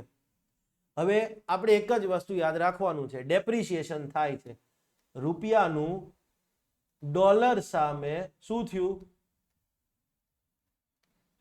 ડેપ્રિસિએશન. કઈ પરિસ્થિતિમાં થાય? કે કાં તો ડોલરની કુલ માંગ વધે, ઇન્ડિયન ઇકોનોમીમાં ડોલરની કુલ માંગ વધે, અથવા ઇન્ડિયન ઇકોનોમીમાં ડોલરનો સપ્લાય ઘટે. આ બે જ પરિસ્થિતિમાં થાય. ઓકે, તો જો અહીંયા રૂપિયાના ડેપ્રિસિએશનમાં સહાયક કીધું છે, પ્રોત્સાહક કીધું છે, મતલબ રૂપિયાનું ડેપ્રિસિએશન થઈ શકે. તો જોવાનું છે કઈ પરિસ્થિતિમાં કુલ માંગ વધે છે અથવા તો કોઈ પરિસ્થિતિમાં કુલ પુરવઠો ઘટતો હોય ડોલરનો ઇન્ડિયાની ઇકોનોમીમાં. યસ, આંતરરાષ્ટ્રીય બજારમાં ક્રૂડ ઓઇલનો ભાવ વધે. ક્રૂડ ઓઇલ માનો કે $60 પ્રતિ બેરલ આવતું હોય અને હવે $70 પ્રતિ બેરલ થઈ જાય તો ક્રૂડ ઓઇલનો ભાવ જ વધી જાય. તો પહેલા તમે જે કંઈ પણ ક્રૂડ ઓઇલના બેરલ મંગાવતા હશો હજારો બરાબર કરોડો લાખોની સંખ્યામાં, યસ, એ હવે એમાં તમારે પ્રાઇસ વધારવી પડશે ને.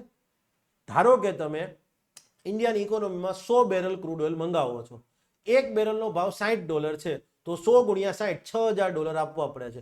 પણ હવે ક્રૂડ ઓઇલનો ભાવ વધી અને $65 પ્રતિ બેરલ થઈ ગયો.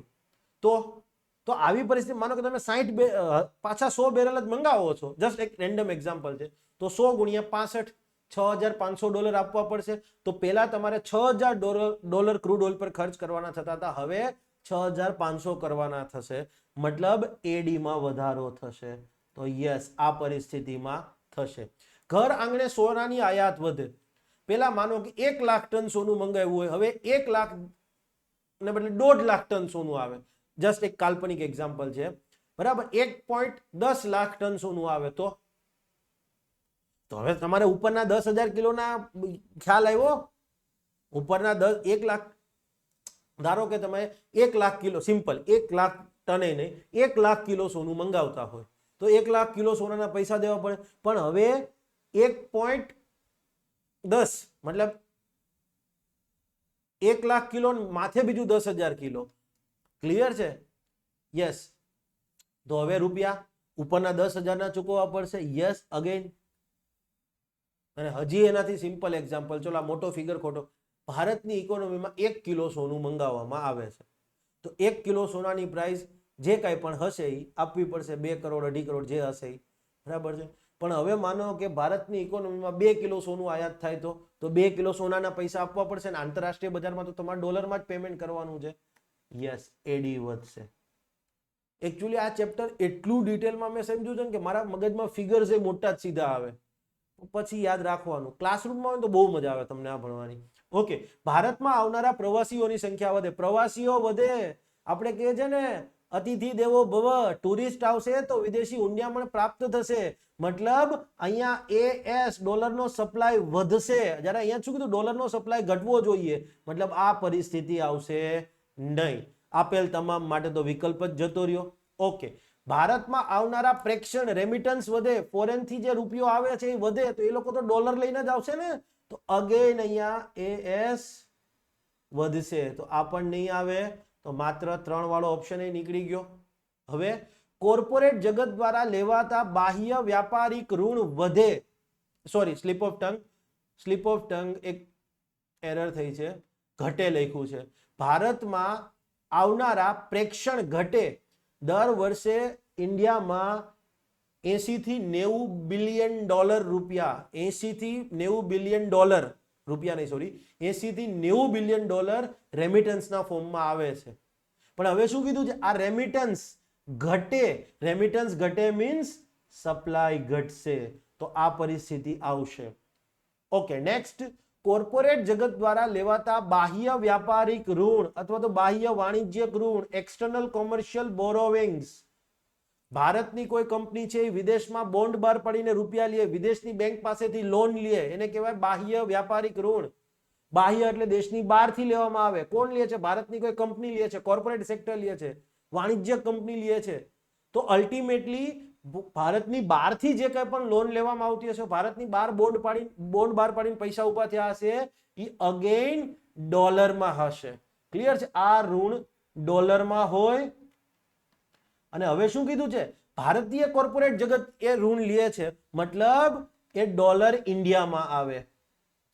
ઇન્ડિયામાં આવે મતલબ એગ્રીગેટ સપ્લાય, કુલ પુરવઠો એકચ્યુઅલીમાં વધે. તો આ પણ નહીં આવે. ક્લિયર છે? તો આનો જવાબ શું થશે? માત્ર 3 થશે.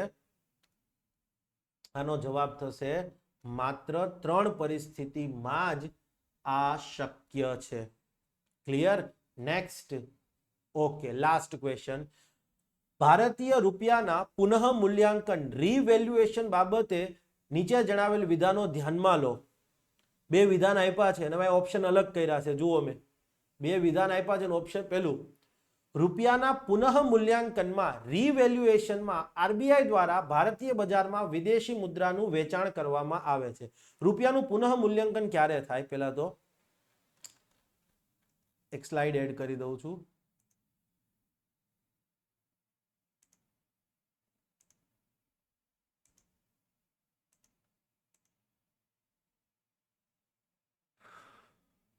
ઓકે,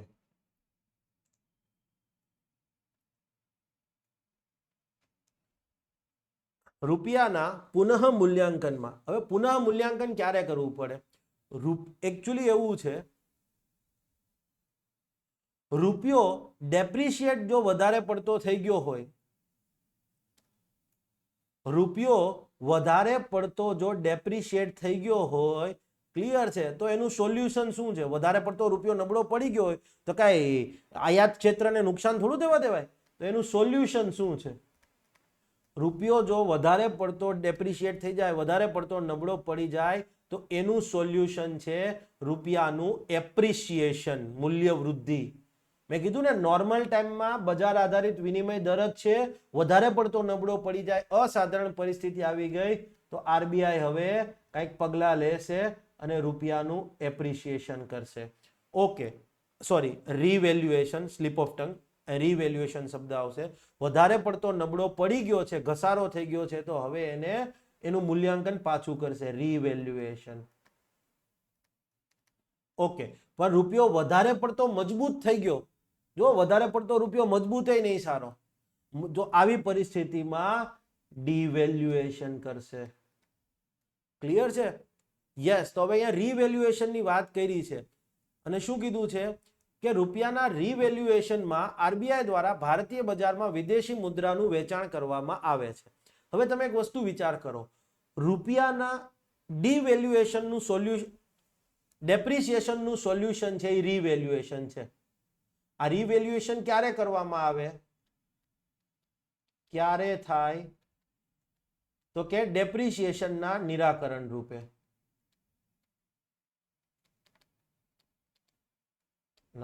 નિરાકરણ રૂપે. યસ. તો રૂપિયો ડેપ્રિશિએટ ક્યારે થયો હોય, ડેપ્રિસિએશનનું કારણ શું છે, કાં તો એડી વધેલી હોય અથવા તો એએસ ઘટેલો હોય. યસ, આ બે જ પરિસ્થિતિમાં થાય.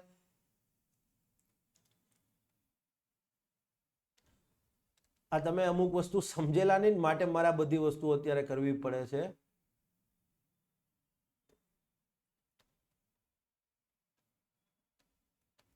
પી એન્ડ ક્યુ. ઓકે, આ માંગ છે, આ સપ્લાય છે. અગેન ક્લિયર છે, પી, આ ક્યુ. ઓકે, આ સપ્લાય છે, આ માંગ છે.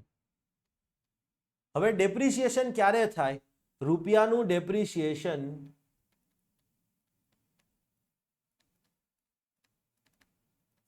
બે પરિસ્થિતિમાં થાય. આઈધર એડી વધે ત્યારે, આઈધર તમારો એડી વધે ત્યારે અથવા તો એએસ ઘટે ત્યારે. આ બે જ પરિસ્થિતિમાં થાય ને, આ સિવાય તો શક્ય નથી. યસ, જોઈ લો. નોર્મલી આ શું છે, એક્સચેન્જ રેટ આવે છે, પણ હવે શું થયું, ક્લિયર છે, એડી વધાર્યો. ઓકે, વધારો, ચલો એડી છે એમાં વધારો કર્યો, પુરવઠો યથાવત હતો, કુલ માંગમાં વધારો થયો. ડોલરની માંગ ઇન્ડિયામાં વધી, જો પ્રાઇસ ઉચકાણી. યસ, અથવા તો શું કીધું, પુરવઠો ઘટે, ડોલરનો પુરવઠો ઘટાડો. અગેન ચલો, આ પુરવઠો ઘટ્યો ત્યારે પણ શું થયું, પ્રાઇસ ઉચકાઈ. તો હવે તમે જો ડેપ્રિસિએશન બે પરિસ્થિતિમાં જ થાય છે, કાં તો કુલ માંગ વધે, ક્રૂડ ઓઇલની પ્રાઇસ વધે, બરાબર છે, અથવા તો સોનાની કિંમતો વધે, લોકો વિદેશમાં વધારે ફરવા જાય. અહીંથી લોકો વિદેશ ફરવા જશે તો એ ડોલર જ લઈને ડોલરની ડિમાન્ડ તો કરશે ને, કારણ કે ત્યાં તો એને ડોલર જ ખર્ચવાના થશે મેઇનલી. યસ, તો કુલ માંગ વધે, લોકો માનો કે ફોરેન ભણવા જાય છે તો એમને ફી ડોલરમાં પે કરવાની હોય છે. અગેન યસ, ખ્યાલ આવ્યો. તો ડોલરની ડિમાન્ડ તો હંમેશા રહેવાની છે, સામે સપ્લાય ઘટે છે. તો સપ્લાય કઈ પરિસ્થિતિમાં ઘટે, કે ફોરેનમાંથી આવતા રેમિટન્સ આપણા ઓછા થઈ જાય, વિદેશી પ્રવાસીઓની સંખ્યા ઓછી થાય, આપણી ખુદની નિકાસ ઘટે.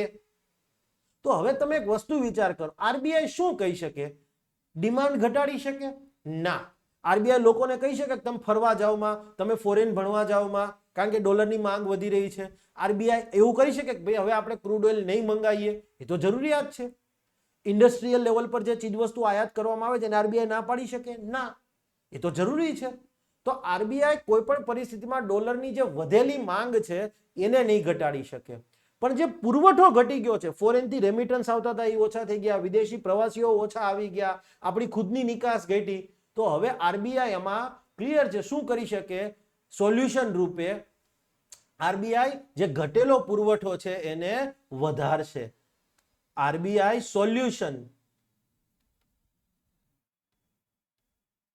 Solution by RBI. આરબીઆઈ શું કરશે કે જે ઘટેલો પુરવઠો છે, ઘટેલો એએસ છે, ડોલરનો જે પુરવઠો ઘટેલો છે તેને વધારશે. ક્લિયર છે? યસ. તો હવે નોર્મલી આપણે આવું હતું, ધારો કે $1 બરાબર 50 રૂપિયા હતા.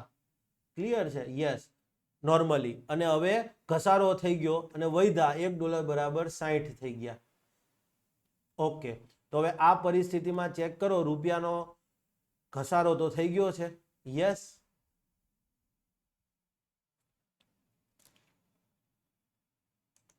ઓકે, ઘસારો તો થઈ ગયો છે. તો હવે આ એડી વર્સિસ આ બંને જોડે જોડે જ ઇકોનોમીમાં થતું હોય. પણ યસ હવે રૂપિયો નબળો પડીને કેટલો થઈ ગયો છે? $1 બરાબર 60 થઈ ગયા છે. આ પ્રાઇસ, આ ક્વોન્ટિટી 60 થઈ ગયા છે. તો હવે એને આરબીઆઈ શું કરશે? માર્કેટમાં ડોલર પોતે વેચવા મૂકશે. એમની પાસે જે ફોરેક્સ રિઝર્વ છે ને વિદેશી ઊંડિયામણ, એમાંથી ડોલર કાઢી અને એ ડોલર વેચવા મૂકશે. માંગે વધેલી છે, યસ. પુરવઠો ઘટેલો છે, યસ. આ પુરવઠો ઘટેલો અને આ વધેલી માંગ, તો માંગે વધેલી છે, સામે પુરવઠો ઘટેલો છે. તો આરબીઆઈ લોકોને ના નહીં પાડે કે તમે ફોરેન ફરવા જાઓમાં, ફોરેન ભણવા જાઓમાં, ક્રૂડ ઓઇલ આયાત કરોમાં, સોનું આયાત કરોમાં, અને માનશે નહીં લોકો. તો આરબીઆઈ પાસે એક જ સોલ્યુશન છે. જે સપ્લાય ઘટ્યો છે એ સપ્લાય વધારવો. આરબીઆઈ જે છે એ માર્કેટમાં પોતાની પાસે જે ડોલર છે એને વેચવા મૂકશે અને આ સપ્લાય વધાર્યો તો જુઓ તમે સિમ્પલી 50 થઈ. આ જસ્ટ ખાલી તમને કાલ્પનિક એક્ઝામ્પલ છે માટે 60 અને 50 મેં લીધા છે. ક્લિયર છે? યસ. તો રૂપિયાના પુનઃ મૂલ્યાંકનમાં આરબીઆઈ દ્વારા ભારતીય બજારમાં વિદેશી મુદ્રાનું વેચાણ કરવામાં આવે છે. આરબીઆઈ દ્વારા રૂપિયાના પુનઃ મૂલ્યાંકન થવાના પરિણામે અર્થતંત્રમાં પ્રવાહિતા ઓછી થઈ શકે છે. તમે એક વસ્તુ વિચાર કરો, આરબીઆઈ માર્કેટમાં ડોલરનો સપ્લાય કઈ રીતે વધારશે? મારા તમારા જેવા ડોલર દે કે લે ભાઈ ડોલર રાખ, મોજ કર, વાપર, ઇન્ડિયન ઇકોનોમીમાં વધારવા છે? ના, એ એકચ્યુઅલી શું કરશે? માર્કેટમાં ડોલર વેચશે અને ડોલર વેચશે મતલબ માર્કેટમાંથી રૂપિયા ઓછા થશે.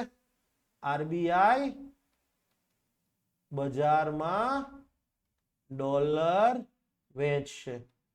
ડોલર વેચશે અને એના પરિણામે શું થાય કે ભાઈ રૂપિયો જે છે, યસ, ડોલર વેચશે. લો ભાઈ આ $5 લાખ અમે માર્કેટમાં, તો એટલા રૂપિયા ઓછા થઈ જશે ને. તો પરિણામે અર્થતંત્રમાં રૂપિયો ઘટશે, રૂપિયાનો પુરવઠો ઘટશે. યસ. ડોલર વેચા તો સામે રૂપિયાની સામે ડોલર વેચશે ને તો માર્કેટમાંથી એટલા રૂપિયા ઓછા થઈ જશે. યસ. તો આ સ્ટેટમેન્ટમાં જુઓ શું લખ્યું છે? એકેય સાચું છે અને બેય સાચું છે. પણ ઓપ્શન જુઓ, વિધાન 1 અને 2 બંને સાચા છે. વિધાન 2 એ વિધાન 1 ની સાચી સમજૂતી છે. ના, સાચી સમજૂતી તો નથી. સાચી સમજૂતી ક્યારે કહી શકાય? કે ભાઈ ઘટેલો સપ્લાય છે એને પુનઃ પ્રસ્થાપિત કરવાના ઉદ્દેશ્યથી કદાચ તો આપણે કહી શકીએ. વિધાન 1 સાચું છે, વિધાન 2 ખોટું છે. અગેન નહીં, વિધાન 1 અને 2 બંને સાચા છે. વિધાન 1 ક્રિયા છે, વિધાન 2 તેની અસર છે. યસ. એગ્રીગેટ સપ્લાય વધાર્યો. ક્લિયર છે? ડોલરનો સપ્લાય વધાર્યો. ક્લિયર છે? કઈ રીતે? માર્કેટમાં ડોલર વેચા તો એની અસર શું આવી? માર્કેટમાં રૂપિયા ઓછા થઈ ગયા, રૂપિયાનો પુરવઠો, મની સપ્લાય ઘટી ગયો. યસ. 1 અને 2 બંને સાચા છે. 1 ક્રિયા છે, 2 અસર છે. મેં દિલ્હીની કોઈ ટેસ્ટ સિરીઝમાં આવો ક્વેશ્ચન જોયેલો હતો. દિલ્હી નહોતી, આઈ થિંક બેંગ્લોરની કોઈ હતી ઇન્સ્ટિટ્યૂટ. મને સારો ક્વેશ્ચન લાગ્યો. મેં કીધું લાય આવો ક્વેશ્ચન મૂકીએ. આ મોસ્ટ એડવાન્સ લેવલના ક્વેશ્ચન થઈ ગયા. બરાબર છે? તમે થોડુંક આ ચેપ્ટર હજી એટલું બધું નથી જોયું માટે તમને અઘરું લાગે. બાકી આ chapter most easiest chapter of economy છે. ક્લિયર છે? Most easiest chapter. ક્લિયર છે? હવે આપણો એક જ ટોપિક બાકી રહ્યો છે, એ છે money market and capital market. અને હું બહુ ગર્વ સાથે કહી શકું છું કે મની માર્કેટ ને કેપિટલ માર્કેટ આખા ગુજરાતમાં સૌથી પહેલા આ કોર્સમાં મેં ભણાવ્યું હતું. મારા કોર્સમાં હજી સુધી લગભગ ક્યાંય હજી ભણાવ્યું નથી. અને એનાથી એ વધુ ગર્વની વાત એ છે કે છેલ્લા 3 વર્ષથી ક્લિયર છે, યુપીએસસી સિવિલ સર્વિસ એક્ઝામમાં મની માર્કેટ કેપિટલ માર્કેટનો જે સવાલ આવે છે એ મારા કોર્સમાંથી કવર થયો છે. મેં આઈ થિંક 2022માં એ મૂકી દીધું હતું. 2022ની અંદર ક્લિયર છે મેં એ ચેપ્ટર ભણાવીને મૂકી દીધું. 2022નું સિવિલ સર્વિસ એક્ઝામિનેશનનું પેપર જુઓ, 2023નું સીએસસી પ્રિલિમ જુઓ અને 2024નું સીએસસી પ્રિલિમ જે છે એ પણ જોઈ લ્યો. Money market, capital market, in short financial માર્કેટના જે ક્વેશ્ચન છે, બોન્ડ વાળા અને એ બધા મારા કોર્સમાંથી મેં કવર કરી ચૂક્યો છું. બહુ ગર્વ સાથે કહી શકું છું. Thank you. હા, હવે આપણે એના ઉપર લેક્ચર લેવાનો છે, મતલબ એના MCQ સોલ્વ કરવાના છે. Thank you. જય હિન્દ, જય જય ગરવી ગુજરાત. મારો દેશ, મારી પહેચાન, મારું રાજ્ય, મારું સ્વાભિમાન.